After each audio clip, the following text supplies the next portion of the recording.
महाराष्ट्र शासनाकडून 20 लाख घरकुल मंजूर करण्यात आलेली आहे। मला पुन्हा पुन्हा कमेंटमध्ये मेसेज येत होत्या की सर अर्ज कसा करायचा आहे, ऑनलाईन अर्ज करू शकतात का, अप्लाय कसं करायचं आहे, कुठकुठे डॉक्युमेंट लागणार आहे।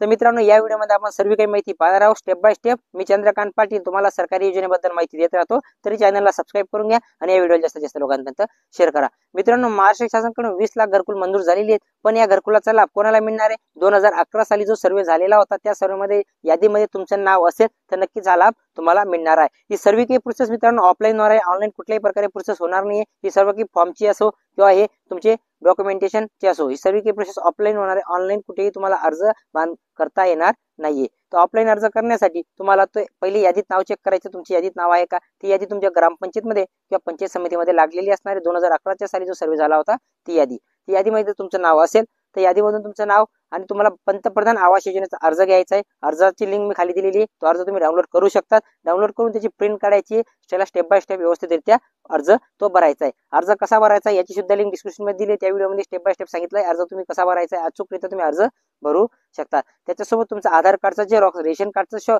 झेरॉक्स, उत्पन्न दाखल्याचा झेरॉक्स, तुमचं कास्ट सर्टिफिकेट आणि सोबतच तुमचं जॉब कार्ड हे तुम्हाला त्याच्यात लावायचं आहे। हे सर्व काही लावल्यानंतर फाईल कंप्लीट केल्यानंतर तुमच्या ग्रामपंचायतमध्ये देऊन ग्रामसेवकाचा सही सिक्का आणि सरपंचाचा सही सिक्का त्याच्यावर घ्यायचा आहे। ही सर्व काही प्रोसेस झाल्यानंतर तुमची फाईल पंचायत समितीमध्ये दिली जाईल। पंचायत समितीमध्ये गेल्यानंतर तुमच्या इथे इंजिनियर नियुक्त केला जाईल। इंजिनियर सर्व काही तुमची जे घरकुलची प्रोसेस राहणार आहे, म्हणजे तुमचं खरोखर घर बांधलं जात आहे का नाही, प्रोसेस काय आहे, तुमचे किती घर बांधले गेलेले आहे, आतापर्यंत तुमची किती लेवल ही कंप्लीट झालेली आहे, अशा प्रकारे पाहिल्यानंतर तुम्हाला जर तुमचं घरचं काम खरोखर सुरू झालं असेल तुम्हाला 15,000 रुपयाचा पहिला हप्ता देण्यात येईल। आणि जर तुमचं काम थोड्या रीतीने पुढे प्रोसेस झाली असेल तुम्हाला दुसरा हप्ता 45,000 रुपयाचा देण्यात येईल। अशी स्टेप बाय स्टेप हप्ते दिले। शेवटचा हप्ता तुमचा 20,000 रुपयाचा देण्यात येईल आणि 1,20,000 रुपये टोटल तुम्हाला घरकुलास हे मिळणार आहेत। मित्रांनो, मी आशा करतो व्हिडिओ तुम्हाला आवडला असेल। या व्हिडिओमध्ये एवढंच, भेटूया पुढच्या व्हिडिओमध्ये।